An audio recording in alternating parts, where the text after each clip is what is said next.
तो finally supreme court ने सोमवार यानी 12 जुलाई को तिरुवनंतपुरम के ऐतिहासिक श्री पद्मनाभ स्वामी मंदिर की देखरेख का काम उसके असली हकदार त्रिवणकोर शाही फैमिली को दे दी है। ये वही मंदिर है जहां पर 2011 में एक खजाना निकला था। इसके अंदर 7 दरवाजे हैं, जिनमें से 6 दरवाजों को खोला गया था और 7वां दरवाजा नहीं खोला गया है। माना जाता है कि इस मंदिर के पास 75 लाख करोड़ की संपत्ति है।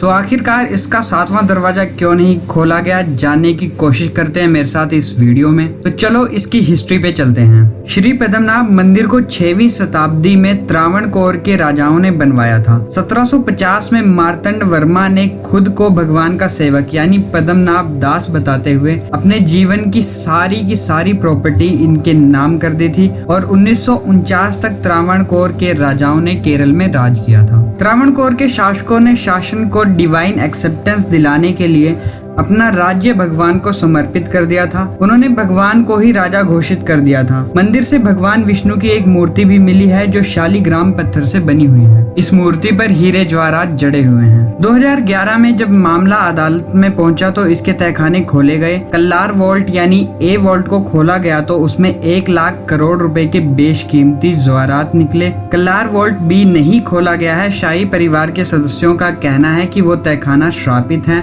अगर उसे खोला गया तो वहां पर सब कुछ नष्ट हो जाएगा। 1931 में दरवाजा खोलने की कोशिश की गई, तब हजारों नागों ने तहखाने को घेर लिया था और लोगों को जान बचाकर भागना पड़ा था। 1908 में भी ऐसी ही असफल कोशिश की गई थी। सुप्रीम कोर्ट ने मंदिर से जुड़ी आस्थाओं का सम्मान करते हुए कहा कि 7वां दरवाजा खोला नहीं जाएगा और कई सालों से बंद दरवाजा हमेशा बंद ही रहेगा। अब जानते हैं क्या है इस केस का बैकग्राउंड। त्रावणकोर और कोचीन के शाही परिवार और भारत सरकार के बीच 1949 में एक एग्रीमेंट हुआ था और इस एग्रीमेंट के तहत ये तय हुआ था कि श्री पद्मनाभ स्वामी मंदिर का प्रशासन त्रावणकोर के शासकों के पास रहेगा। हालांकि Travancore Cochin Hindu religious institution act के सेक्शन 18 के तहत मंदिर का प्रबंधन त्रावणकोर के शासक के नेतृत्व वाले ट्रस्ट के हाथ में रहा। त्रावणकोर के आखिरी राजा की मृत्यु 20 जुलाई 1991 को हो गई थी। केरल सरकार ने उसके बाद भी त्रावणकोर के आखिरी राजा के भाई उत्तराटम तिरुनाल मार्तंड वर्मा के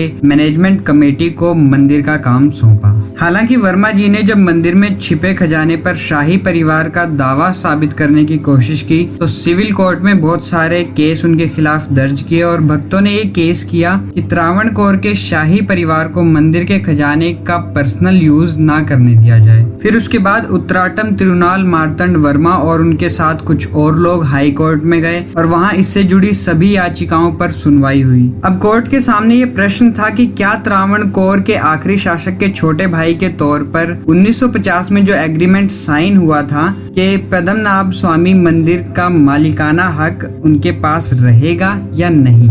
इस प्रश्न का जवाब देते हुए हाई कोर्ट ने कहा था कि शासक ऐसा दर्जा नहीं है जिसे कि मालिक के तौर पर हासिल किया जाए। इस वजह से 1991 में आखिरी शासक की मौत के बाद पिछले स्टेट ऑफ त्रावणकोर का कोई शासक जीवित नहीं है और साथ ही ये भी कहा गया था कि उत्तराटम तिरुनाल मार्तंड वर्मा त्रावणकोर के पिछले शासक के तौर पर मंदिर के प्रशासन पर दावा नहीं कर सकते। हाई कोर्ट ने यह भी कहा था कि मंदिर के तहखानों में रखे गए खजाने को पब्लिकली किया जाए, उसे एक म्यूजियम में दिखाया जाए और उस पर चढ़ावा और मिलने वाले पैसों को मंदिर में रखा जाए। इस पर सुप्रीम कोर्ट ने कहा कि त्रावणकोर शाही परिवार का मंदिर के प्रशासन में अधिकार कायम रहेगा। कोर्ट ने केरल हाई कोर्ट के 31 जनवरी 2011 वाले उस फैसले को डिनाई कर दिया जिसमें स्टेट गवर्नमेंट से श्री पद्मनाभ स्वामी मंदिर का कंट्रोल लेने के लिए ट्रस्ट बनाने को कहा गया था। कोर्ट ने कहा कि त्रावणकोर के आखिरी शासक की मौत से शाही परिवार की भक्ति और सेवा को उनसे नहीं छीना जा सकता।